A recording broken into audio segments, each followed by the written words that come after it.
पहली बात तो ये बताइए कि आपको भरोसा है, आपको यकीन है भूत होते हैं कि नहीं? तो यारसा गुनबू का यही मतलब है कि जाड़े में कीड़ा, गर्मी में घास। उत्तराखंड की सरकार 20 साल 25 साल यही तय नहीं कर पाई कि इसको किस कैटेगरी में रखा जाए। कहा जाता है हमेशा कि पहाड़ों में जहाँ मोटर रोड पहुंची वहाँ बर्बादी पहुंची। 14वीं शताब्दी के आसपास इस बात का जिक्र मिलता है कि इसको लोगों ने दवा की तरह खाना शुरू किया। जो चीन का बीच में कम्युनिस्ट रिजीम था, उसमें कोटा फिक्स था कि इतनी ही कीड़ा जड़ी आप निकाल सकते हैं। कीड़ा जड़ी बहुत महंगी होती है, वहाँ पे 10 लाख रुपए किलो खरीदते हैं और बाहर जाके वो 50 लाख से ज़्यादा किलो बिकती है। एक तो इसमें एक प्रूफ की ज़रूरत है। काफ़ी गलतियाँ हैं। जो पुरुष हैं वो इस बात को कहते हैं कि जब से महिलाएं कीड़ा जड़ी निकालने के लिए ऊपर जाने लगी तब से तबाही आने लगी। नमस्कार, एनएल इंटरव्यूज़ में आपका बहुत बहुत स्वागत। आज हमारे साथ अनिल यादव हैं। मैं थोड़ा सा परिचय दे दूं। अनिल यादव घुमक्कड़ हैं, बहुत खाटी देशज हिंदी वाले हैं, बहुत शानदार लेखक हैं और उतने ही शानदार पत्रकार रहे हैं। पत्रकारिता को उन्होंने फ़िलहाल छोड़ रखा है साइड में और पूरी तरह से लेखन साहित्य से जुड़े हुए साहित्य का काम कर रहे हैं। अनिल यादव की ताज़ा जो चर्चा का हमारे बायस है वो है इनकी नई किताब कीड़ा जड़ी। ये यात्रा वृत्तांत है और उत्तराखंड का जो बहुत ऊपरी हिस्सा है बागेश्वर से में पड़ने वाला पिंडर घाटी के नाम से लोग जानते हैं। वो उस घाटी की यात्रा है, उस घाटी के जीवन का इसमें वृत्तांत है, वहाँ के चरित्रों का, वहाँ के रहवासियों का, वहाँ की आबो हवा का, वो सारी चीज़ें इसमें शामिल हैं। और एक और छोटी सी जो पहचान है अनिल यादव की कि अनिल यादव यात्रा वृत्तांत, ये जो विधा है साहित्य की, उसमें एक अलग किस्म का उसमें एक खूबसूरती कहें, एक लालित्य कहें, लेकर आए हैं। और इनकी इससे पहले और एक किताब आई थी, वह भी कोई देश है महाराज। पूर्वोत्तर के पूरे इलाके में घूमकर और वहाँ पर रहकर जुटाए गए अनुभवों का एक वो था, जखीरा था।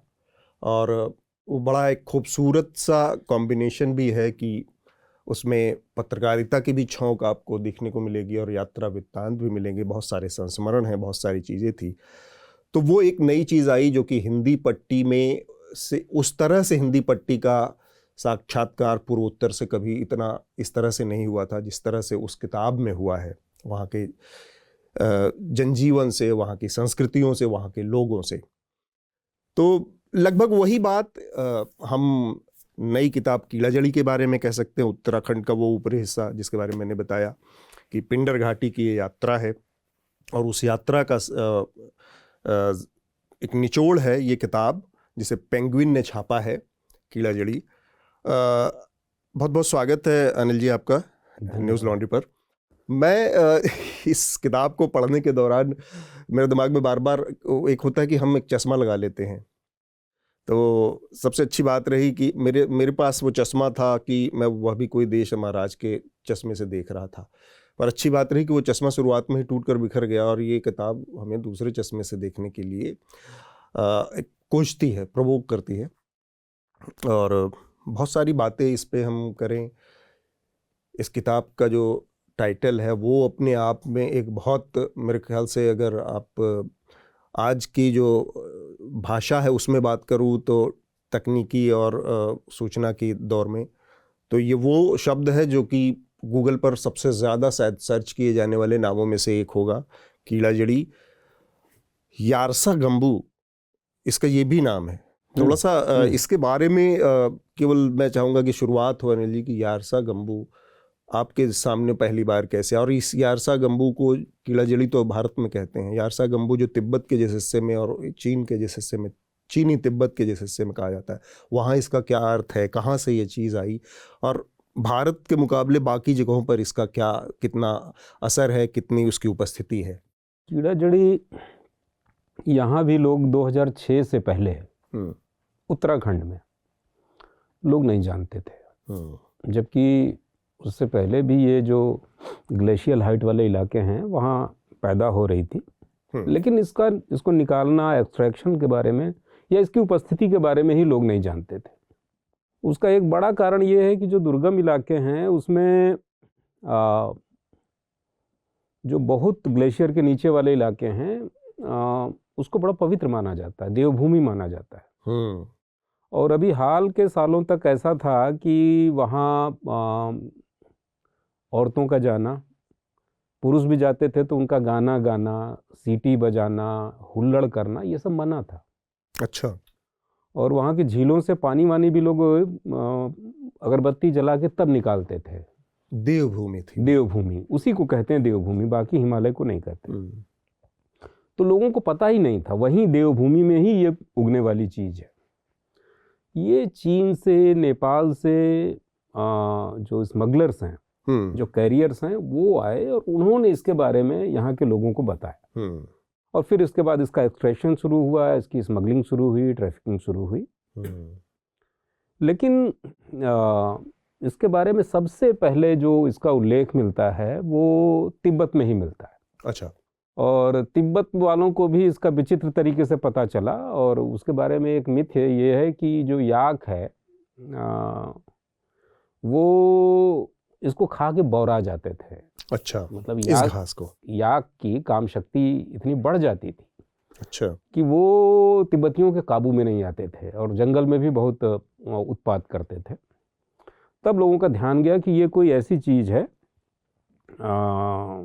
जिसको प्रयोग करके देखना चाहिए। तो 14वीं शताब्दी के आसपास इस बात का जिक्र मिलता है कि इसको लोगों ने एक दवा की तरह खाना शुरू किया, एक काम शक्ति वर्धक की तरह खाना शुरू किया। और वहाँ जो तिब्बती चिकित्सा पद्धति की जो शाखा है, जिसको अभी भी अरुणाचल में और नेपाल के कुछ इलाकों में तिब्बती पद्धति के पुराने चिकित्सालय और वैद्य मिल जाएंगे आपको। यहाँ पर बुद्धिज्म का असर है ऊपर। हाँ, स्वाभाविक है, स्वाभाविक है। तो उसमें इसके प्रयोग की विधि का जिक्र सबसे पहले मिलता है। और मैंने किताब के शुरू में एक लामा का कविता है पूरी, हाँ, उनका एक कविता भी दिया, बड़ी दीर्घ। तो उसमें यह है कि वो कविता वो ऐसे है कि कैसे कीड़ा जड़ी को निकालते हैं, कैसे उसकी दवाई बनाते हैं, कैसे कंज्यूम करते हैं।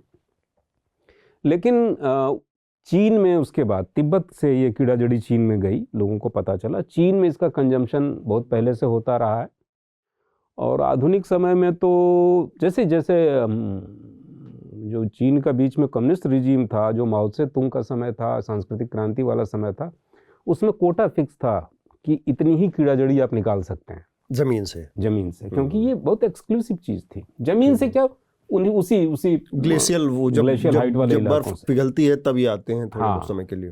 फिर उसके बाद जैसे जैसे चीन की इकोनॉमी ओपन हुई और चीन थोड़ा ओपन हुआ, तो कीड़ा जड़ी का बहुत बड़ा बाजार हो गया चीन, और वेस्ट में बेचने लगा। और चूंकि इसकी कीमत बहुत ज़्यादा है, अब बीच में एक घटना और भी हुई कि चीन का जो इंटरनेशनल लेवल पे खेलों में परफॉर्मेंस था, उसके पीछे का एक फैक्टर भी कीड़ा जड़ी बताई जाती रही। इससे रिलेटेड कई खबरें भी हैं और इंटरनेट पे उपलब्ध हैं। हाँ, कि कैसे कीड़ा जड़ी या इस तरह की चीज़ों का इस्तेमाल करके खिलाड़ियों की जो ताकत थी, उनकी प्रदर्शन की जो क्षमता थी, उसको बढ़ाया गया, और उसका बड़ा पॉजिटिव रिजल्ट चीन के खेलों के उस पर दिखा, मेडल्स की टैली में दिखा। तो उस पर बहुत सारे सवाल भी खड़े हुए, बाद में उस पर रोक वोक भी लगी शायद। ऐसा नहीं, उस पर रोक नहीं लगी, उस पर यह हुआ कि किसी डोपिंग में कीड़ा जड़ी तो पकड़ी नहीं जाती थी, पकड़ में नहीं आती। उसमें यह हुआ कि संभवतः 96 की बात है, स्टुटगार्ट में जो वर्ल्ड एथलेटिक्स चैंपियनशिप हुई, उसमें सारे के सारे जो लॉन्ग डिस्टेंस रनिंग के मेडल्स थे वो चीन की महिलाओं को चले गए। तो उसमें फिर मांग हुई कि इनकी डोप टेस्ट कराया जाए। डोप टेस्ट कराया, कुछ मिला नहीं। तो जो उनका कोच था, मा जुन रेन शायद उसका नाम है, तो उसने बताया कि हम अपने खिलाड़ियों को कीड़ा जड़ी, गधे की खाल, जिनसेंग और कोई एक चीज़ है, इसका सूप देते हैं, और बहुत रेयर ऑक्सीजन वाली हाइट पे इनको प्रैक्टिस कराते हैं। अच्छा, उसकी वजह से ऐसा लंग की कैपेसिटी बढ़ जाती है। लेकिन मा जुन रेन के साथ दिक्कत ये थी कि थोड़ा झक्की किस्म का आदमी भी था, वो अपने एथलीट्स को पीटता था, वो परफॉर्मेंस न कर पाने पे, और उनको जो गाड़ियाँ वाड़ियाँ इनाम में मिला करती थी वो खुद रख लिया करता था। अपने वो सारे नशे करता था, सिगरेट लंबी लंबी सिगरेटें पब्लिकली पीता था, और अपने एथलीट्स को कहता था कि तुम बिल्कुल दो एब्सटेन, जैसे ब्रह्मचारी रहो। उनको कहता था कि बिल्कुल ब्रह्मचारी रहो। तो वो जो हुआ कि उसके खिलाफ विद्रोह हुआ वहाँ के एथलेटिक उसमें, और एक बार ऐसा हुआ कि पूरी की पूरी टीम ही नहीं गई बाहर। ऑस्ट्रेलिया में उस बार ओलंपिक होने थे, तो कोई आज तक चीन ने उसका कारण नहीं बताया कि क्यों नहीं गई, लेकिन वो माँ के अगेंस्ट खिलाड़ियों का विद्रोह था जिसकी वजह से वो नहीं जा पाए। तो कीड़ा जड़ी उसमें कारण नहीं थी, कीड़ा जड़ी तो पकड़ में ही नहीं आती डोप में। एक चीज़ कीड़ा जड़ी के बारे में, हालांकि ये किताब बहुत और सारी चीज़ों पर कीड़ा जड़ी के और कीड़ा जड़ी की जो छवि है उस पर नहीं है, हम उस पर अभी और बात में आगे बातचीत करेंगे। एक चीज़ और, ये जो चीज़ अगर मैं सही से समझ पाया पढ़ के, और ये विज्ञान में एक शब्द है बायोलॉजी में सहजीवन का, कि वो पैरासाइट्स होते हैं जो एक दूसरे के ऊपर निर्भर करते हैं। वो कोई प्लांट कोई जीव किसी प्लांट से कुछ लेता है और बदले में उसको कुछ देता है, सिम्बायोसिस। तो सिम्बायोसिस जो है, ये सहजीवन जो है, क्या ये कीड़ा जड़ी उसी का? क्योंकि मैं देख पाया था कि वीडियो कुछ देखे, ये आपने देखा है, वहाँ पर एक कैटरपिलर होता है और ऊपर उसके एक घास जैसी निकली होती है जो ऊपर रहती है, कैटरपिलर की तरह से कीड़ा होता है। ये दोनों चीज़, मतलब वनस्पति भी है और जीव भी है, दोनों आपस में जुड़े होते हैं, कीड़ा और जड़ी। तो ये क्या वही चीज़ है जिसको हम लोग विज्ञान में पढ़ते हैं कि सहजीवन है, सिम्बायोसिस? नहीं, ये सिम्बायोसिस नहीं है, ये बल्कि एक स्मार्ट किस्म का फंगस है, फफूंद है, जो इस कैटरपिलर को इस्तेमाल करता है। सहजीवन या सिम्बायोसिस में तो ये होता है कि दोनों एक दूसरे से कुछ लेते और देते हैं। हाँ। दोनों सरवाइव करते हैं। लेकिन इसमें ये जो फफूंद है, ये उस कैटरपिलर को इन्फेक्ट करता है। अच्छा। फिर उसके बाद उसके अंदर का पूरा जो माइसेलियम होता है उसको खा जाता है, और जाड़े भर इसको खाता रहता है। अच्छा। और बर्फ के नीचे, जमीन के नीचे, हाँ, बर्फ वाले इलाके में जमीन के नीचे जाड़े भर खाता रहता है, और उसको इस तरह से कंट्रोल करता है कि उसको चलाते हुए जब गर्मी आती है तो उसको ले आता है बिल्कुल जमीन के सरफेस के पास, और वहीं से उस फंगस का जो स्पोरोकार्प है वो फूट पड़ता है, और उसी समय इसको खोद के निकाल लिया जाता है। तो यार्सा गुनबू का यही मतलब है कि जाड़े में कीड़ा, लिटरल जो मतलब है यार्सा गुनबू का, जाड़े में कीड़ा, गर्मी में घास। अच्छा। तो कीड़ा जाड़े भर जमीन के नीचे रहेगा और उसको ये फंगस खाता रहेगा, और जैसे ही वसंत आता है, थोड़ा मौसम गर्म होता है, तो ये फूट पड़ता है। तो ये दोनों का कॉम्बो है, नीचे मरा हुआ कीड़ा है जिसके भीतर फफूंद का ही कंटेंट भरा हुआ है, बिल्कुल, और ऊपर से फफूंद की फुनगी निकली हुई है, स्पोर्स। तो ये बना आपका कीड़ा जड़ी।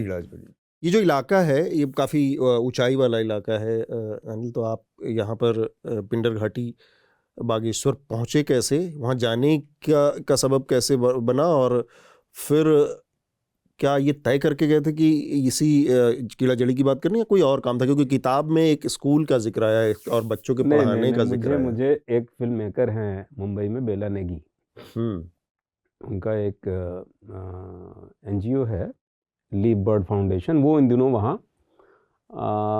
स्कूली बच्चों को पढ़ा रहा था। मतलब वहाँ गर्मी की छुट्टियाँ नहीं होती, वहाँ गर्मी में ही स्कूल चलते हैं, छुट्टियाँ होती हैं जाड़े में। तो वहाँ टीचर नहीं थे स्कूलों में, तो उन्होंने मुझे ऑफ़र किया, मेरे जैसे बहुत लोगों को ऑफ़र किया कि आप आइए और यहाँ प्राइमरी और मिडिल के बच्चों को पढ़ाइए, और बाकी इस वैली में आप घूमिए भी। तो मुझे ये बड़ा आकर्षक प्रस्ताव लगा, मैं चला गया वहाँ कि भाई मैं देखूं, जा कर के पढ़ाऊँ, और उन बच्चों के साथ इंटरैक्ट करने का मौका, क्योंकि बच्चों के जरिए जो आप सोसाइटी को जानते हैं उसमें ज़्यादा गहरे जानते हैं आप, और उसमें झूठ फरेब कम होता है, बिल्कुल छुपाव नहीं होता। बड़ों के जरिए जो आप जानते हैं उसमें काफ़ी फिल्टर होते हैं। तो मुझे ये बड़ा आकर्षक लगा कि ये तो बच्चों के साथ इंटरैक्ट करने का मौका है। तो खैर मैं चला गया, लेकिन बहुत मज़ा नहीं आया, क्योंकि स्कूल आने जाने में ही इतने थक जाते थे, इतने पस्त हो जाते थे उस हाइट पे, और उस इतने दुर्गम रास्ते। कौन सी जगह थी? ये जगह थी जहाँ हम लोग रहते थे, उस जगह का नाम था जैकुनी। और ये तो फिर मैंने वहाँ के 2 स्कूलों में पढ़ाया, हरैनी और खाती। खाती भारत का आखिरी गांव है तिब्बत की तरफ। लेकिन मैंने देखा उसी समय कि गांव के गांव खाली पड़े हुए थे, औरतें नहीं, बच्चे नहीं, सारे वयस्क लोग गायब। तो पता चला ये सारे लोग कीड़ा जड़ी निकालने गए हुए हैं। तो मुझे ये कीड़ा जड़ी के बारे में फिर वहाँ पता चला लोगों से। फिर मैं रुक गया वहाँ पे। मुझे लगा कि देखना चाहिए ये क्या है। और भी पहलू थे, सिर्फ कीड़ा जड़ी ही पहलू नहीं था। जैसे मेरी जो दिलचस्पी का कारण था, वहाँ एक ऐसा पर्वतारोही था जो इस बात के लिए कुख्यात था कि 6-7 जो क्लाइंबिंग के अभियान थे उनमें वो गाइड के रूप में, पोर्टर के रूप में गया था, और उनमें 1-1, 2-2, 5-5 लोग मर गए थे और वो जिंदा बचाया था। अच्छा। तो उससे मिलने में मेरी दिलचस्पी थी रूप सिंह से कि ये आदमी इतनी बार मौत को देख के आया है, इससे बात। ऐसा नहीं लगा कि एक दुर्लभ संयोग हो सकता है रूप सिंह के साथ कि बच गया? नहीं, मुझे लगता है कि रूप सिंह पहचानता है मौत को। हाँ, रूप सिंह से बाद में मेरी दोस्ती हुई, मुझे लगा कि वो पहचानता है, उसमें कोई सिक्स्थ सेंस है। अच्छा। मैंने किताब में इसका जिक्र भी किया। उन्हीं दिनों जब मैं इंतजार ही कर रहा था लोगों का कि लोग ऊपर से लौट के आएं और कीड़ा जड़ी तो बताएं के बारे में बताएं, तब तक 3 स्मगलर आके मेरे बगल के घर में रुक गए, मेरे बगल के कमरे में रुक गए। और ये स्मगलर भी कोई मामूली नहीं थे। हाँ। इसमें 2 रशियन थे, एक यूक्रेनी था। ये जानना बहुत जरूरी था क्योंकि आजकल रसिया और यूक्रेन साथ साथ नहीं, लेकिन स्मगलर सब जगह साथ है। स्मगलर साथ। और फिनांस यूक्रेनी का था। हाँ। और डीलिंग का काम, डीलिंग और सिक्योरिटी का काम रशियंस का था। तो 2 रशियन में एक बॉडीगार्ड जैसा था जो हिस्पुष्ट पहलवान टाइप था, जो लोगों की सुरक्षा के लिए वहां पर था, और दूसरा डीलिंग के काम में। हाँ। तो अब क्या हुआ कि उनके ऊपर पुलिस ने रेड डाली और वो पुलिस को पीट करके लपड़िया के निकल गए और उनकी आंखों में मिर्च वाला स्प्रे डाल के भाग गए। अच्छा, ये आपके सामने हुआ? ये मेरे सामने हुआ। मैं चूंकि उन लोगों का दुभाषिया भी था गांव वालों की। अच्छा, अंग्रेजी बोलने में थोड़ा हेल्प कर रहे, तो दुभाषिया भी था। तो अब मुझे लगा कि अब तो कुछ लिखना चाहिए। अब इतना बड़ा अनुभव, उस पूरे इलाके में ये अजीब सी घटना थी, सेंसेशनल घटना थी, जहां पर आम तौर पर कोई नहीं पहुंचता। हाँ। उस हाइट पे विदेशी 3-4 पहुंच रहे हैं साल में, और जाके वहां 1 लाख 2 लाख 10-20 लाख रुपए का लेन देन कर रहे हैं। हाँ हाँ हाँ हाँ हाँ, 10-20 लाख का नहीं, करोड़ों का लेन देन। कीड़ा जड़ी बहुत महंगी होती है। वहां पे 10 लाख रुपए किलो खरीदते हैं और बाहर जाके वो 50 लाख से ज्यादा किलो बिकती है। तो इस आप लोगों को अंदाजा लग गया होगा कि कीड़ा जड़ी की अहमियत क्या है, उसकी मार्केट वैल्यू क्या है। 10 लाख रुपए किलो की एक चीज बिक रही है उत्तराखंड के, खरीदते हैं 10 लाख और फिर वो बिकती है जाके। तो कई मामलों में मतलब सोने से महंगी है कीड़ा जड़ी, सोने से काफी महंगी। तो ये सब चीजें थी जिनकी वजह से। दूसरा ये था, इन सब के अलावा सिर्फ कीड़ा जड़ी ही नहीं थी, ये भी था कि वहाँ के लोगों की जो जिंदगी है वो बड़ी टफ है। बिल्कुल, जहाँ पर कुछ पैदा नहीं हो रहा है वहाँ तो ऑब्वियसली बहुत टफ है। मतलब जैसे मैंने देखा कि वहाँ का आदमी उस हाइट पे 50 किलो वजन कोई मायने नहीं रखता। अच्छा। 70 साल के आदमी के लिए कोई मायने नहीं रखता।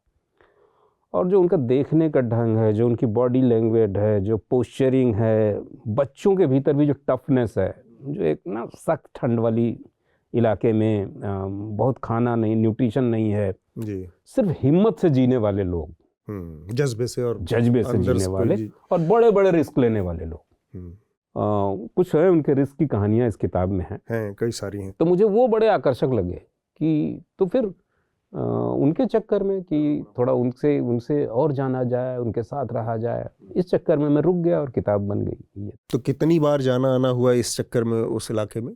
कई बार। एक बार तो मैं 3 महीने रहा। फिर उसके बाद कुछ चीज़ें थी जो मेरे दिमाग में फंसी हुई थी। जैसे उस पूरी वैली में ना तो एक घर ब्राह्मण है, ना एक घर नाई है। अच्छा। है ही नहीं। लोग एक दूसरे के बाल काटते हैं। तो फिर तो बड़े नए नए किस्म की हेयर स्टाइल आती है। अरे खूब अद्भुत। हाँ, लोग एक दूसरे के बाल काटते हैं। पूरे गांव में एक डिब्बा होता है जिसमें कैंची और ये उस्तरा और फिटकरी ये सब रखा रहता है, वो घूमता रहता है, जिसको जरूरत हुई काट लिया। हाँ, काट लिया। अच्छा, ये भी है कि जहां पर कुछ नहीं है या बहुत लिमिटेड रिसोर्स हैं, वहां पर कैसे, वरना आप किसी मैदानी इलाके की अगर तुलना कल्पना करें तो घर घर में आपको उस तरह कैंची और चाकू मिल जाएगा। वहाँ नहीं। वहाँ चूंकि ज़्यादातर चीज़ें खच्चर पे लाद के बहुत दूर से नीचे से लाई जाती हैं। तो इसलिए हर चीज़ की बड़ी कीमत है। एक प्लास्टिक की बोतल भी लापरवाही से अगर आप फेंक दें तो आप 10 मिनट बाद पाएंगे कि उसको ले करके और किसी ने हिफाजत से घर में रख इस्तेमाल कर लिया उसका फ़ायदा, क्योंकि उसमें भी पता नहीं क्या क्या होगा, तेल रखा जा सकता है, या वो आदमी सफ़र पे जाएगा तो पानी उसमें ले जाएगा, तो किसी न किसी पर्पज से इस्तेमाल हो जाएगा। तो इतना वो वाला इलाका नहीं है, चूँकि वहाँ ज़िंदगी टफ है, रिसोर्सेज बहुत कम है, तो हर चीज़ का इस्तेमाल बड़ा किफ़ायत से होता है। मैं चरित्रों पे आना चाह रहा हूँ अनिल जी। इस किताब की पहली लाइन है कि पिंडर घाटी का चेहरा कैसा होगा, मुझे लगता है कि ज्योति जैसा होगा। तो ज्योति एक छोटी सी बच्ची है और उस बच्ची के नज़रिए से मैं जानना चाह रहा हूँ कि आप गए थे पढ़ाने उन बच्चों से, तो बच्चों में क्या दिखा, बच्चों के बारे में क्या राय बनी, बच्चों से क्या समझने सीखने जानने को मिला उस इलाके में, क्योंकि बहुत सारे बच्चों से आपका इंटरेक्शन हुआ, उसमें ज्योति भी एक। ये बच्चे हिंदी नहीं जानते, उनके लिए बड़ा कठिन है। वो जिस तरह की जो उनकी बोली है, हिंदी जानना कठिन है, गणित नहीं जानते, अंग्रेजी तो खैर उनका सबसे बड़ा आतंक है, जैसे हम लोग के लिए होता था बचपन में। हाँ, लेकिन ये बच्चे ज़िंदगी के बारे में बहुत जानते हैं। जैसे 7 साल का बच्चा वो 40 किलो का घास का गट्ठर काट के ला सकता है। 11-12 साल की लड़की लट्ठा ढोके नदी पार पिंडर जैसी तेज नदी खींच के उसको पार कर सकती है। यही लड़की रात में अकेले दरांती लेकर के 10 किलोमीटर जा सकती है।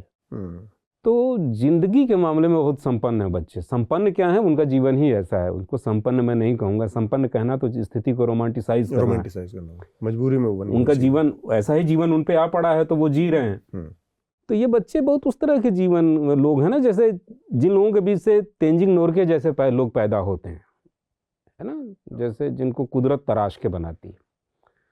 अब जिस आदमी के मैं घर ठहरा हुआ था चामू, उसको कोई देखे, मतलब कोई एथलीट मैंने नहीं देखा उसके जैसी बॉडी हो। क्या उसकी बॉडी थी, लेकिन वो कुछ नहीं, उसने कहीं कोई ट्रेनिंग नहीं की, कभी जिम नहीं गया, जीवन ही इतना टफ है। और दूसरा, वो बच्चे बड़े बड़े निश्चल भी थे। तीसरी चीज़ जो मैंने मार्क किया कि उन बच्चों के भीतर या जवान होते हुए बच्चों के भीतर बड़ी हैंकरिंग थी मैदानों जैसी जिंदगी जीने की, यहाँ के जैसा फैशन, यहाँ के एस्पिरेशन वो है कि मैदान, यहाँ के जैसे गाने, यहाँ की तरह का जीवन। तो ये सब था उनके साथ। मैं एक चीज़ और जानना चाह रहा था अनिल आपसे कि महिलाओं के बारे में पहाड़ के बड़ी बातें होती हैं, और आपने वहाँ पर रहकर, चूँकि लंबा अरसा बीत गया वहाँ पर रहते हुए, उन महिलाओं के बारे में, महिलाओं को कैसे देखा समझा जाना। पहाड़ में एक बात कही जाती है कि नीचे एक, कई बार मुझे लगता है कि स्टीरियोटाइप में हम देखने के आदी हो जाते हैं ना चीज़ों को। जैसे हम पहाड़ में जाते हैं तो देखते हैं कि क्या खूबसूरती है, वादियाँ हैं, पेड़ है, पहाड़, जंगल है, बर्फ़ है, तो हम बिना उस खूबसूरती वाले स्टीरियोटाइप के दाएं बाएं नहीं देखते। लेकिन आपका जो काम था वो ज़िंदगी में ताकने झांकने का मामला था, और केवल ताकने झांकने में भी कोई खिड़की खोल के नहीं, बाकायदा दरवाज़ा खोल के अंदर प्रवेश करके देखने का मामला था। वो महिलाएं किस तरह की थी, महिलाओं की ज़िंदगी, क्योंकि सबसे ज़्यादा आमतौर पर सामान्य जगहों पर भी महिलाओं की स्थिति बड़ी ख़राब रहती है, और इस तरह के जहाँ पर संसाधन नहीं है, जहाँ पर कोई रिसोर्स नहीं है, जहाँ पर बहुत स्कैर्सिटी है हर चीज़ की, वहाँ पर महिलाओं की किस तरह की दिक्कतें या किस तरह से महिलाएं अपने जीवन को ढालती हैं। बहुत कठिन जीवन है, पुरुषों की तुलना में कठिन है जीवन महिलाओं का। लेकिन हाँ, उनके बिना काम भी नहीं चलता। जैसे अब कीड़ा जड़ी के ही मामले में लें तो जो पुरुष हैं वो इस बात को कहते हैं कि जब से महिलाएं कीड़ा जड़ी निकालने के लिए ऊपर जाने लगी, तब से भूस्खलन होने लगा, तब से भूकंप आने लगा, तब से तबाही आने लगी। तो इसके पीछे वो बताते हैं कि औरतें बताती नहीं हैं, और वो मासिक हो रहा होता है, पीरियड वाले समय में भी वो चली जाती हैं कीड़ा जड़ी। वो एक तरह से जो कॉन्सेप्ट है कि अशुद्ध हैं, हाँ, अशुद्ध हैं, और देवभूमि में चली जाती हैं। तो इससे देवता नाराज हो जाते हैं, और उसकी वजह से 2013 की केदारनाथ वाली आपदा आई थी, और आए दिन जो भूकंप आते रहते हैं, पहाड़ टूटते रहते हैं, उसका कारण ये महिलाएं। लेकिन इन महिलाओं के जाए बिना काम भी नहीं चलेगा। सबसे ज़्यादा काम ही वही कर रही हैं, क्योंकि यही महिलाएं हैं जो नीचे पेड़ पे चढ़ करके चारा काटती हैं।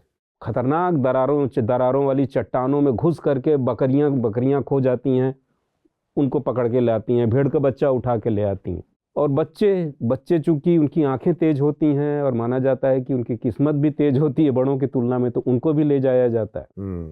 तो बहुत मेहनती महिलाएं हैं, बहुत मेहनती महिलाएं हैं, उनके बिना चल नहीं सकता। लेकिन हाँ, उनकी ज़िंदगी दोयम दर्जे की है। आमतौर पे वहाँ महिलाएं, हालांकि वहाँ विवाह बहुत उस तरह से नहीं होते जैसे हमारे यहाँ होते हैं। वहाँ ठीक है, अगर पुरुष और स्त्री में अंडरस्टैंडिंग हुई लड़के लड़की में, तो लड़का उसको ज़बरदस्ती, मतलब उसकी सहमति से ही अपने घर लेके चला आता है। फिर लड़की के घर वाले आके थोड़ा नाराज़गी वराजगी जताते हैं, फिर एक सामूहिक भोज होता है और फिर शादी मान लिया जाता है, शादी हो गई। लेकिन ओवरऑल उनकी ज़िंदगी दोयम दर्जे की ही है। मैंने बहुत महिलाओं को देखा जो अपने घरों में पिट रही थीं और बाहर बहुत मेहनत करती थीं। पति शराबी था, पति कुछ नहीं करता था। तो वो पैट्रियार्की वहाँ पर भी उसी तरह से है। बहुत प्रबल है ना, बहुत प्रबल और बहुत ब्रूटल। एक और चीज़ है, मैं इसका एक और लॉजिकल सवाल है मेरे दिमाग में, लेकिन मैं पीछे का एक सवाल फिर से लेना चाह रहा हूँ कि आप जिन लोगों के साथ गए थे, जिस स्कूल का जो टीम थी, किसी भी यात्रा में और किसी भी इस तरह के आयोजन में अच्छे बुरे, मस्ती के, तनाव के, गुस्से के बहुत सारे पल होते हैं। तो इसमें भी बहुत सारे पल थे। उन लोगों के साथ एक ऐसा भी वाक़या आया जो कि बहुत ही अप्रिय मोड़ पर आपके साथ हुआ, और जो चोट लग गई, और चोट लगने के बाद स्कूल का जो पूरा प्रकरण हुआ जब आपके पैर में चोट लग गई, फिर वो जो टीम थी उसका रवैया दूसरे दर्जे का था और आपको नहीं पसंद आया, और जिसकी वजह से पूरी टीम में एक तरह का बड़ा मेजर एक फ्रिक्शन दिखा। वो हल हुआ वहाँ पर, या वो हल नहीं हुआ, या उसकी गांठ रह गई कहीं? नहीं, गांठ नहीं रह गई मेरे लिए। बाद में वो इररिलेवेंट हो गया। बात ये थी कि मैं गिर पड़ा था, मुझे चोट लग गई थी, और मैं फिर भी उसके बावजूद विलिंग था कि मैं काम करता रहूँगा। मैं नहीं चाहता था कि एक भी दिन का नुकसान हो। लेकिन वहाँ जो लोग थे उनको लग रहा था कि नहीं, इनको अब अलग कर दिया जाना चाहिए। तो मुझे बुरा लगा, मैंने अपना ऐतराज़ भी उनसे प्रकट किया। लेकिन मेरे मन में कोई ऐसी बात नहीं रह गई थी, ग्रज नहीं रह गई थी। मुझे लगा कि इनका सोचने का तरीका वैसा है और मेरा सोचने का तरीका ऐसा है, तो कोई बात मेरे मन में रह नहीं गई थी। अच्छा, हाँ। मैं अगले सवाल पर, कि आपने बताया जैसे कीला जड़ी बड़ी महंगी चीज़ है और पूरी दुनिया से लोग वहाँ पहुँच रहे हैं लेने के लिए। वो पैसा लोगों तक पहुँच रहा है, वो लोग संसाधन विहीन तो हैं और बहुत बहुत ही विकट स्थितियों में रह रहे हैं वहाँ पर, जहाँ पर न कुछ पैदा हो रहा है, न खेती हो रही है, न कुछ, लेकिन पैसा आ रहा है। तो क्या वो पैसा समृद्धि किसी रूप में उनकी ज़िंदगी को बदल रहा है वहाँ पर पैसे से जो बदलाव आ सकते हैं, जो चाहे आप उसको मटेरियलिस्टिक कह लीजिए, भौतिक कह लीजिए, बहुत लंबे समय तक दुनिया से कटे हुए लोग थे एक तरह से। आप बता रहे 2006 के बाद से बहुत तेज़ी से वो दुनिया के मानचित्र पर उभर आए। तो वो पैसे से उन लोगों की वो इच्छाएं, वो एस्पिरेशंस और वो चीज़ें पहुंच रही हैं वहाँ तक, क्योंकि पैसा अगर है तो चीज़ें अपने आप बाजार वहाँ पहुँच जाता है वसूलने के लिए। देखिए, अभी बहुत पैसा नहीं आया है क्योंकि वहाँ बहुत गरीबी थी। तो और दूसरा ये है कि कीड़ा जड़ी निकालना एक बहुत टफ काम। अगर किसी को 10 पीस मिल जाएं, 10 कीड़ा जड़ी निकाल ले एक किस्मत वाला है एक दिन में, तो माना जाता है कि उसकी किस्मत बहुत बुलंद है। तो ये जो लोग हैं, ये इतनी कीड़ा जड़ी नहीं निकाल पाते कि इनके पास बहुत पैसा आ जाए। अच्छा। अब जैसे किसी ने एक सीजन में 200 ग्राम निकाल ली। अच्छा, 100 ग्राम 200 ग्राम ऐसे होता है। 250 ग्राम निकाल ली। किलो 5 किलो 10 किलो नहीं है कुछ? ना ना ना ना, ना। अच्छा, इतना किलो 5 किलो तो कोई निकाल ही नहीं सकता। मतलब ये ऐसा नहीं है। होता क्या है कि ये जो मोटरसाइकिल का टायर होता है ना, पुराने टायरों को काट के पैड बनाए जाते हैं घुटनों पे लगाने के लिए। अच्छा। और कूहनियों पे लगाने के लिए।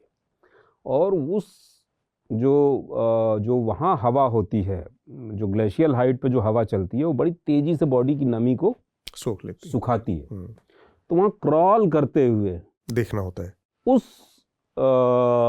ठंडक में, नमी में देखना होता है, पहाड़ी ढालों पे। हाँ, वो हमेशा स्लोप पे होता है और ये घास के बीच में छुपा होता है। ज़्यादातर समय तो जो निकालने वाला है वो इसको रौंदते हुए चला जाता है और वो देख ही नहीं पाता है। तो बहुत रेयर, बहुत कठिन है इसको निकालना। तो इतना पैसा वहाँ लोगों के पास नहीं आया है कि वो प्रॉस्पेरिटी के रूप में दिखाई पड़े। अच्छा।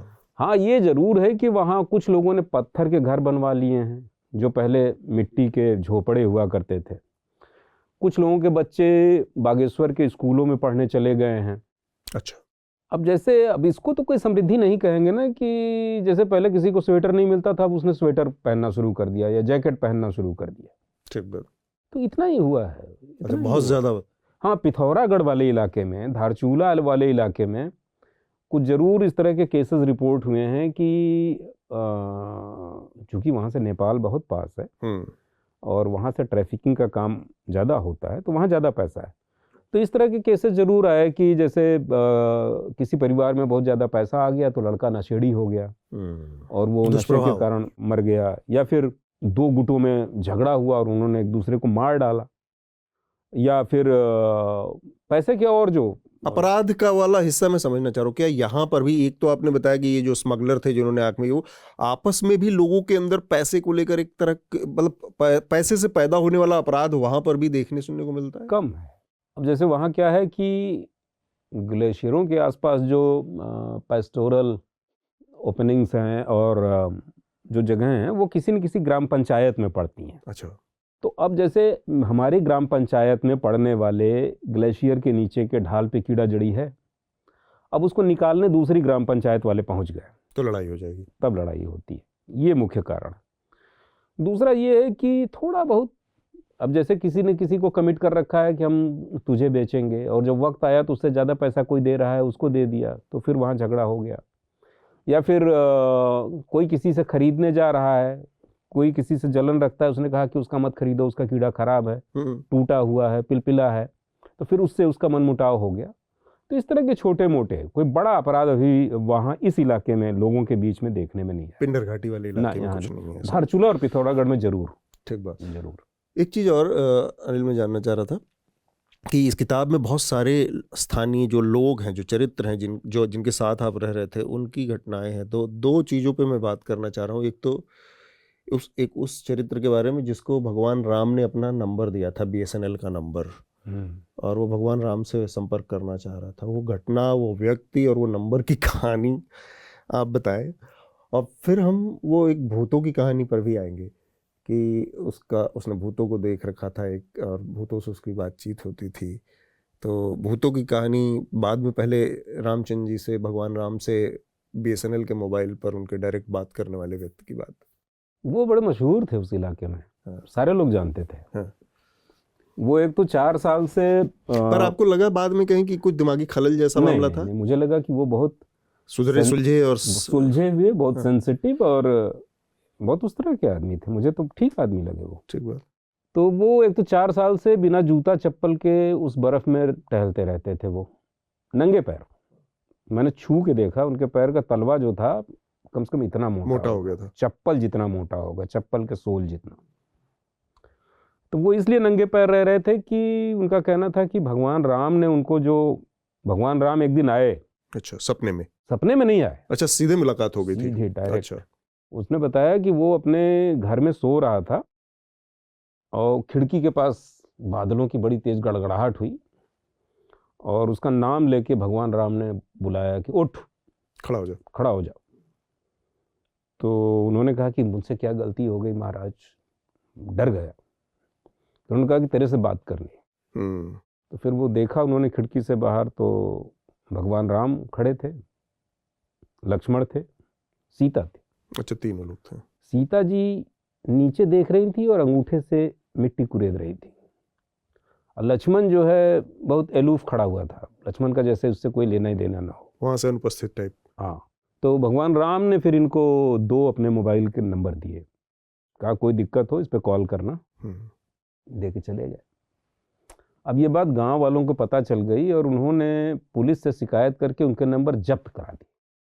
पुलिस ले गई वो नंबर। अच्छा, पुलिस नंबर ले गई? हाँ, जिस कागज पे लिख के दे गए थे भगवान राम, वो कागज ही ले गई। इन्होंने अपने नंबर मोबाइल अपने सेव नहीं किया? इनके पास कहाँ मोबाइल, वो तो बस उसको जेब में लिए रहते थे। नंबर है मेरे पास। तो अब इस बात को कि जब तक मुझे भगवान राम का मोबाइल नंबर जो मुझे दिया था, पर्सनल नंबर था उनका जो उन्होंने मुझे दिया था, वो मुझे अगर वापस नहीं मिलते तो मैं जूता चप्पल नहीं पहनूंगा। अच्छा, ये हठ था, ये उनका योग था। हठ योग था। तो मुझे ऐसा लगता है, उनसे मेरी काफ़ी सोहबत रही और वो इस बात के लिए भी तैयार थे कि मुझसे पैसा नहीं ले रहे थे। वो कह रहे थे कि आप मेरी ज़मीन पे घर बना लो और यहीं रहो, पर नंबर दिलवा दो। नंबर दिलवा दो। नाम क्या था उनका? उनका नाम था रामदेव। रामदेव, बाबा रामदेव भी मजाक में लोग कहते थे। हाँ। मुझे ऐसा लगा, मैंने बहुत सोचा उनके बारे में, हाँ। मुझे ऐसा लगा कि जैसे उनको लगा कि ये जो प्रैंक है, ये जो बात है, इसके जरिए उनके जीवन को एक बड़ा अर्थ मिल सकता है। जैसे इस एक बात से, इस एक उससे रूपक से वो ये बता पाने में कामयाब रहे, साबित कर पाने में कि पिंडर घाटी के सारे लोगों की तुलना में वो ईश्वर के ज्यादा करीब, वो ज्यादा पवित्र हैं, उनका जीवन दूसरों से ज्यादा अच्छा है, इसीलिए भगवान ने उनको नंबर देने के लिए चुना। ठीक बात। तो इसमें वो सफल रहे। हम सब भी तो अपने अपने जीवन में कुछ न कुछ साबित करने के ही चक्कर में तो परेशान रहते हैं। ठीक बात। तो बाबा रामदेव को यही साबित करना था कि वो ईश्वर के दूसरे लोगों की तुलना में वो करीब हैं, वो कम पापी हैं, वो पुण्यात्मा है, और साबित कर दिया उन्होंने। और क्या हो सकता था उस जगह पे। एक और चीज, एक कहा जाता है हमेशा कि पहाड़ों में जहां मोटर रोड पहुंची वहां बर्बादी पहुंची। इस इलाके में रोड पहुंची है कि नहीं, और क्या ये इस नजरिए से आपने इस पूरे इलाके को तौला? हाँ, बिल्कुल बिल्कुल। ये तो मैं वैसे भी पहाड़ में पिछले बहुत दिनों से घूम रहा हूँ, पिछले 30 साल से घूम रहा हूँ।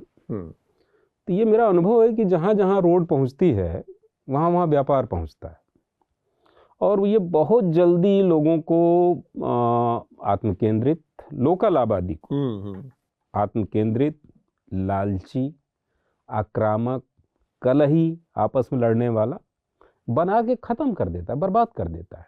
अब जैसे सारे पहाड़ के बारे में पहले कहा जाता था कि लोग बड़े भोले होते हैं, सीधे साधे लोग होते हैं, सीधे साधे होते हैं, उन्होंने ट्रेन नहीं देखी है, उन्होंने ये नहीं देखा है, उन्होंने वो नहीं देखा।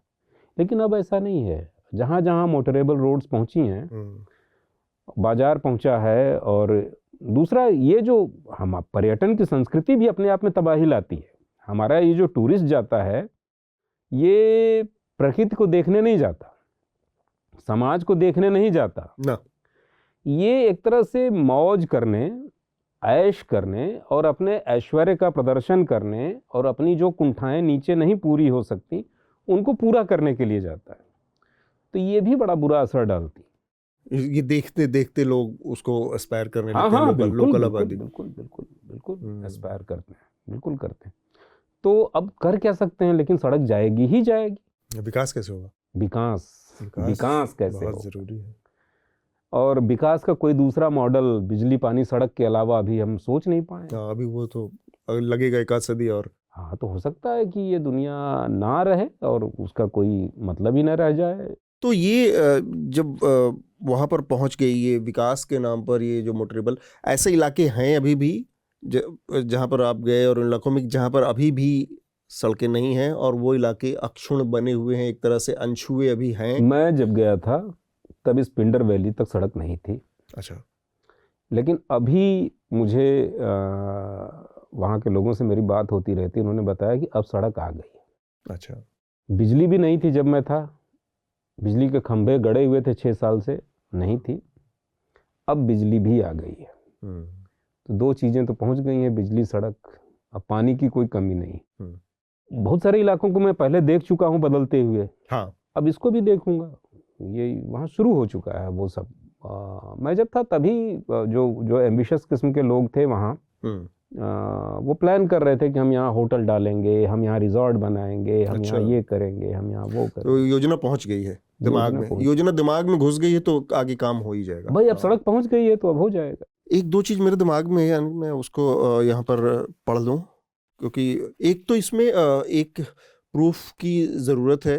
काफ़ी गलतियाँ हैं, तो उसको मिसिंग है। तो अब चूँकि आप बता ही रहे, तो आपकी नज़र में आ गई हैं, इसलिए मैं उनके बारे में अब उनका केवल जिक्र कर दिया मैंने। और एक चीज़, एक चरित्र है जो आलोक बनर्जी हैं आपके साथ पढ़ाने वाले, उनके साथ जो आपके संबंध हैं, उस संबंध के बारे में जो भाषा है उसने मुझे थोड़ा कंफ्यूज कर दिया। क्या लगा लैंगिक संबंध? अगर वो भी है तो उसमें आजकल सब लीगल है, तो कोई दिक्कत नहीं क्या यार, हमेशा से लीगल है, समाज ने उसको समझदारी का मामला रहा है। हाँ, तो यहाँ पर पहले जो आलोक का जिक्र आता है, लिखा है कि आलोक मुझसे विपरीत व्यवस्था पसंद आदमी है। 2 जोड़ी जूतों में से एक हमेशा धुलकर चकाचक रखते हैं। सिगरेट, शराब, फर्स्ट एड बॉक्स, सेक्स, दवाइयों और किताबों का कोटा साथ लेकर आए हैं। तो ये एक भाषा में जो वो संबोधन है कि एक मेरे से या तो वरिष्ठ आदमी है, सीनियर है, जिनके बारे में मैं ये कहना चाह रहा हूँ आए हैं कि मेरे जीवन में कोई व्यवस्था नहीं। हाँ, लेकिन आलोक ऐसे हैं। आलोक का सब कुछ चकाचक है, उनके कपड़े तह करके रखे रहते हैं, एक जूता हमेशा साफ रहता है, टार्च बिल्कुल रेडी रहती है, उनके पास फर्स्ट एड बॉक्स भी है। मेरा तो सब बिखरा हुआ है। मुझे तो अगर कहीं जाना पड़े तो खोजना पड़ेगा कि मेरा मोजा कहाँ है। हाँ, मैं ये इस फर्क को इंगित कर रहा हूँ कि ये 2 लोग वो तो समझ गया मैं। हाँ। फिर अगले पन्ने पर आलोक का जिक्र आता है तो लिखा जाता है कि कई लंबी सांसों के बाद आलोक सिगरेट जलाते हुए कहता है। हाँ। अब वो है से है, आप ये बात जो आ जाती है तो ये थोड़ा कंफ्यूज करता है कि ये रिश्ता अचानक से बदल कैसे गया। नहीं, कोई इसके पीछे वो नहीं है। आप जैसे देखिए ना कि हम लोग अपने व्यवहार में भी, जैसे आप शुरू में किसी से मिलते हैं तो कुछ दिन तक आप जनाब चलता है, फिर जब आप इंटीमेट होते हैं तो तुम और तू भी हो जाता है। तो ये मेरे और आलोक के बीच में चलता रहा शुरुआत से धीरे धीरे। बाद में फिर मैं आलोक के घर कलकत्ता भी गया। अच्छा।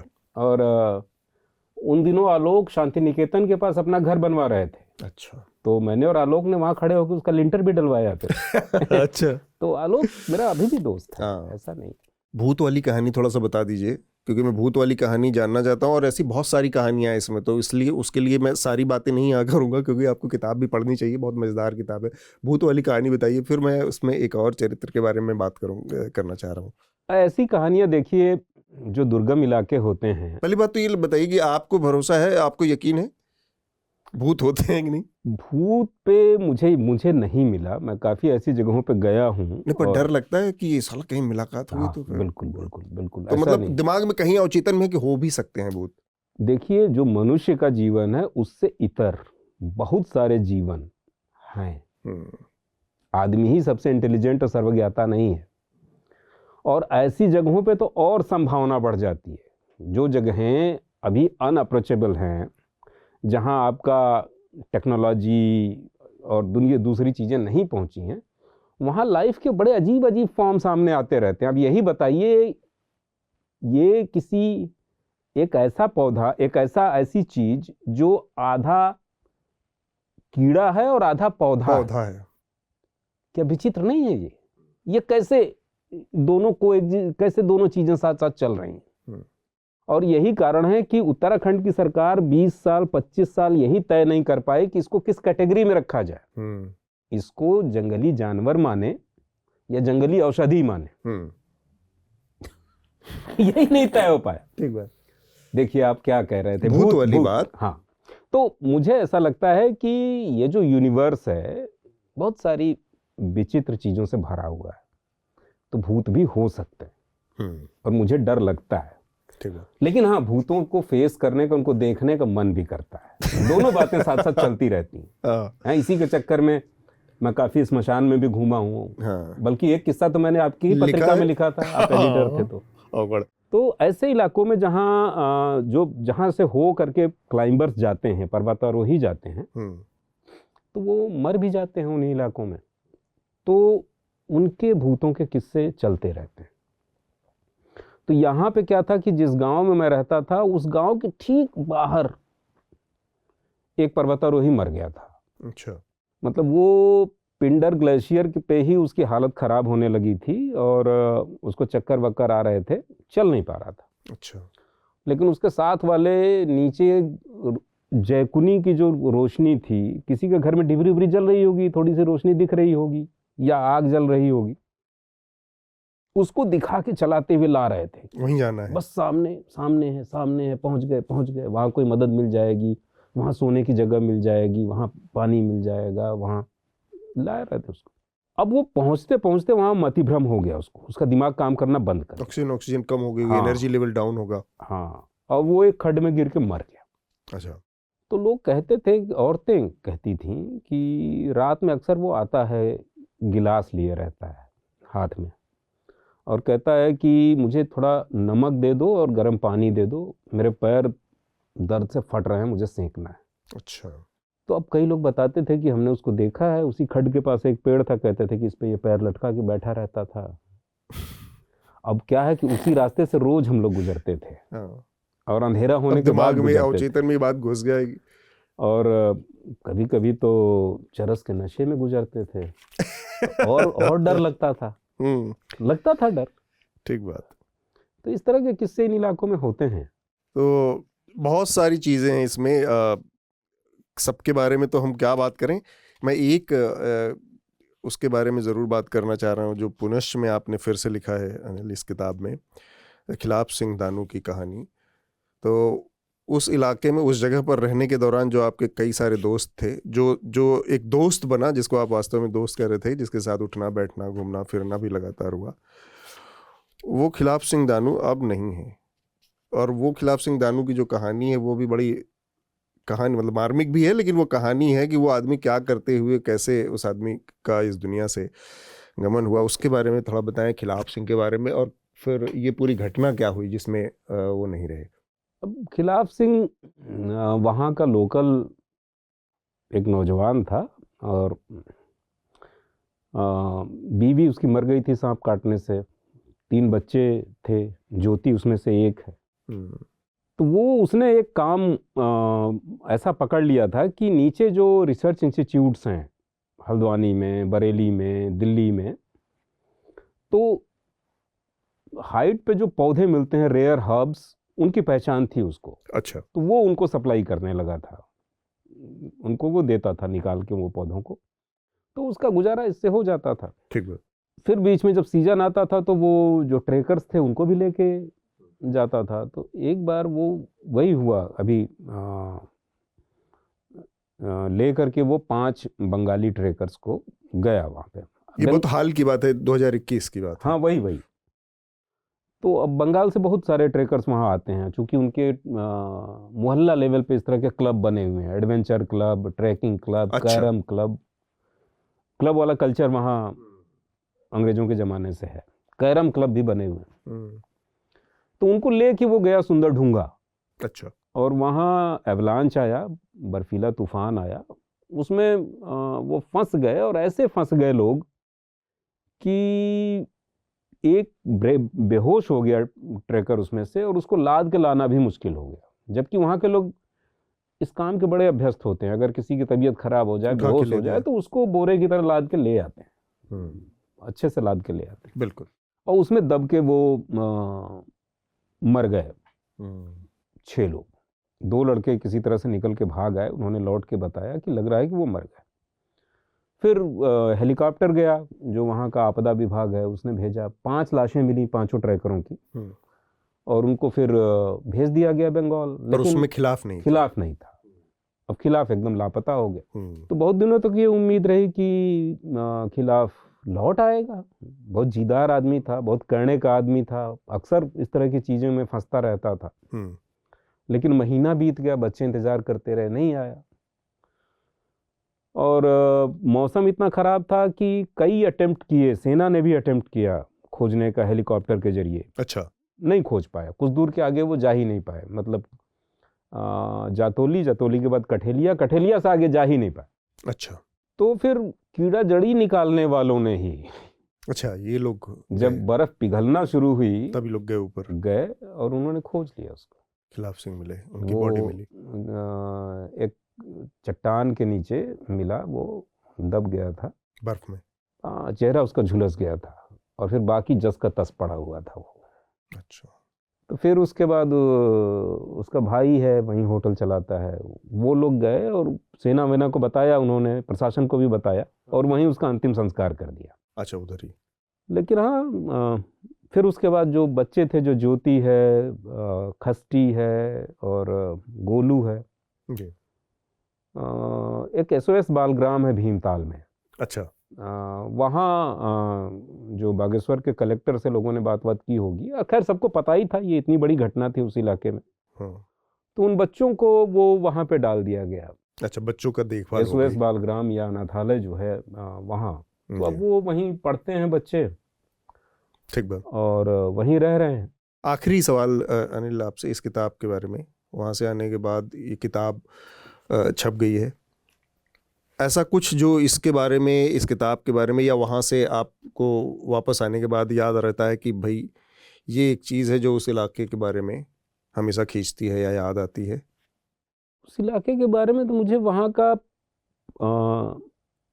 कठिन जीवन और लोगों की हिम्मत ही बहुत आकर्षित करती है। जैसे वहाँ मैं एक बूढ़े से मिला, वो जेब में हमेशा मिर्च लिए रहता था, लाल मिर्च। तो मैंने पूछा कि क्या है? कहा, अरे ये असली चीज़ है, इसके बिना यहाँ जीवन नहीं चल सकता। मैंने कहा क्या? तो यह कि जब ऊपर, बहुत ऊपर हम जाते हैं और ऑक्सीजन कम हो जाती है बर्फ़ में और सांस नहीं आती है, तो ये मिर्च मैं खा लेता हूँ। अच्छा। और फिर सी करनी पड़ता है, मतलब तीखा लगता है और मुझे सी करना पड़ता है, तो फिर ढेर सारी हवा अपने आप मेरे भीतर चली जाती है, ऑक्सीजन, और फिर ताकत मिलती है और हम दर्रा पार कर जाते हैं, हम बाहर चले जाते हैं, निकल जाते हैं उस संकट से। तो ये जो ह्यूमन लिमिट्स को पार करने वाली बात है, अपने को वहां तक पुश करने वाली बात है, कि जहां सारे ज़्यादातर लोग हार मान जाते हैं, उसके आगे भी अपने जो को पुश करने वाली बात है, ये मुझे बहुत आकर्षित करती है उस इलाके में। ठीक बात। और अफसोस यही है कि वो चीज़ सड़क जाने के बाद आप देखिएगा 10 सालों में खत्म हो जाएगा। वो जिगरा, वो जज्बा खत्म हो जाएगा। बस मैंने आखिरी सवाल पूछ लिया, फिर भी एक और सवाल मेरे दिमाग में आ गया। यात्रा वृत्तांत ही क्यों, ऐसा क्यों लगता है कि ये ऐसी विधा है जिस पर हाथ साफ हो गया है, और या सोच विचार कर इसमें कोशिश की कि ये एक दूसरे ही फॉर्म में हो सकता था, कि एक उपन्यास, एक फिक्शन, उस तरह से कुछ बना दिया जाए? देखिए, बात ये है कि जो लाइफ है वो फिक्शन से ज़्यादा फिक्शस है। ये तो है, बहुत नाटकीय है, और ख़ास तौर से ऐसी जगहों पे जैसे नॉर्थ ईस्ट है, जैसे ये है। अब अगर लाइफ इटसेल्फ फिक्शस है, उसको फिक्शन नहीं पकड़ पा रहा है। इन दिनों वाकई फिक्शन जो है जीवन की नाटकीयता को, पॉलिटिक्स की नाटकीयता को, ड्रामेबाजी को नहीं पकड़ पा रहा है। तो ऐसे में जो जैसा है उसको वैसा कह देने में ही भलाई है, मुझे ऐसा लगता है कि वो ज़्यादा संप्रेषणीय भी है, ज़्यादा संप्रेषणीय है। और दूसरा, ट्रेवलॉग मुझे अट्रैक्ट करता रहा है शुरू से। ट्रेवलॉग में मतलब जो आप कह सकते हैं, फिक्शन में आप चीज़ों को क्या करते हैं, फिक्शन में आप चीज़ों को घिस करके ब्लर करते हैं, कल्पना से कोई और रूप रंग देते हैं। जो बातें सीधे सीधे आपको कहनी चाहिए वो किन्हीं पात्रों के जरिए कहलवाते हैं, एक कहानी और वितान रचते हैं। यहाँ जीवन खुद ही ऐसा दिलफरेब है, ठीक बात, कि उसके लिए हमें फिक्शन की मदद लेने की क्या जरूरत है। तो मैंने स्वाभाविक तौर पे मुझे अट्रैक्ट करता है, ट्रैवलॉग अट्रैक्ट करता है, और जो पुराने ट्रैवलर्स हैं वो बहुत पसंद हैं, तो मैंने यही चुन लिया। तो इसमें कुछ ऐसी कोई स्पेसिफिक कोई रचना, कोई किताब या कोई कुछ सेट ऑफ ट्रैवलॉग्स जिसमें जो आपको बहुत पसंद हो, या उनको रिकमेंड करना चाहें, बताना चाहें आप, जो जिसने आपको इंस्पायर किया हो, या जिसको आप बहुत पसंद करते हो? देखिए, मुझे जो पसंद है, एक स्वामी विवेकानंद का ट्रैवलॉग है, परिव्राजक, बहुत सुंदर ट्रैवलॉग है। उसमें स्वामी विवेकानंद कहीं कोई धार्मिक प्रवचन नहीं देते, वो सिर्फ ये बताते हैं कि उनको भारत के अलग अलग हिस्सों का खाना पचाने में कितनी दिक्कत हुई। पेट खराब हो जाता था। और ये जो करतल भिक्षा तरुतल वास है, वो उसमें लागू होता है। कई जगहों पे उसको जिया उन्होंने, सचमुच हाथ पे लेके खाया और पेड़ के नीचे सोए। तो एक तो वो मुझे बहुत पसंद है। दूसरा, चिन्मयानंद, जिन्होंने बाद में चिन्मय मिशन की भी स्थापना की, वो पहले जर्नलिस्ट थे, बाद में साधु हुए। अच्छा। तो हिमालय करके उनका ट्रैवलॉग है, सुंदर ट्रैवलॉग है। फिर उसके बाद एक ब्रिटेन में जर्नलिस्ट हुए, वो अपने शराबखोरी के लिए ज़्यादा मशहूर थे, लेकिन वो एक बार एक असाइनमेंट के ही बीच में गायब हो गए। ब्रूस चैटविन नाम है उनका। ब्रूस चैटविन।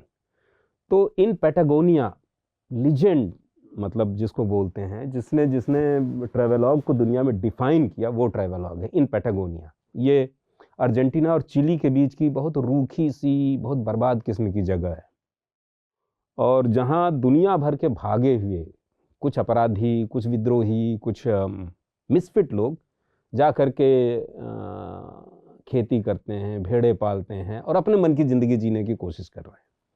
तो उनके बीच में वो एक असाइनमेंट के बीच से भाग के पहुंच गया। अच्छा। और बचपन में किसी ने बता रखा था कि वहाँ अभी भी डायनासोर हैं, उन्हें देखने पहुंच गया वो। तो वो समाज के डायनासोर वहाँ पहुंचे हुए थे। नहीं, मुझे तो लगता है कि समाज के अच्छे लोग पहुंचे हुए थे। तो वहाँ के लाइफ के बारे में बहुत सुंदर ट्रैवलॉग है इन पैटागोनिया। हाँ, तो एक और ट्रैवलॉग है नेत्र सिंह रावत का, पत्थर और पानी। वो भी बहुत विचित्र स्थितियों में लिखा गया था। अच्छा। नेत्र सिंह रावत दिनमान में काम किया करते थे, रघुवीर सहाय संपादक थे। शादी हुई नेत्र सिंह रावत की, उनको 1 महीने की छुट्टी चाहिए थी। तो रघुवीर सहाय ने कहा कि तुम हर दिन एक डिस्पैच भेजोगे घर से। हाँ, जब तक डिस्पैच भेजोगे तब तक छुट्टी है, नहीं तो आना पड़ेगा। तो वो अपनी बीवी को ले करके अपनी रिश्तेदारियों में घूम रहे थे उसी इलाके में, वो जो गोरी नदी के किनारे किनारे पिथौरागढ़, धारचूला, अच्छा। काली नदी वाला इलाका है। ठीक बात। तो अपनी नवविवाहिता पत्नी के साथ अपनी ही रिश्तेदारियों में घूमते हुए वो लिखा गया है वृत्तांत। अच्छा, बहुत सुंदर यात्रा वृत्तांत है नेत्र सिंह रावत का। तो बहुत बहुत धन्यवाद अनिल, इतनी खूबसूरत जानकारियों के लिए और इतनी बढ़िया किताब के लिए। आखिरी बात जो आपने कही कि उस इलाके के लोग जिन्होंने अपनी शारीरिक क्षमताओं को उस हद तक पुश किया है, पहुंचाया है, जहां पर सामान्य इंसान की जो जिजीविशा है, जो उसका जीवट है, वो जवाब दे जाता है, उससे आगे ले जाने की कोशिश मेरे ख्याल से यही चीज़ है जो ज़िंदा रख पाती होगी उस इलाके में लोगों को। इतने दुर्गम, इतने बियाबान और रिसोर्सलेस, जहाँ मिट्टी उपजाऊ हो वहाँ जीवन आसान हो जाता है, जहाँ पानी आसानी से उपलब्ध हो वहाँ जीवन आसान हो जाता है, जहाँ कुछ भी नहीं है वहाँ पर अगर ये जीवट भी ना हो तो मुश्किल हो जाएगा जीना। बहुत बहुत शुक्रिया। शुक्रिया आपका भी बहुत।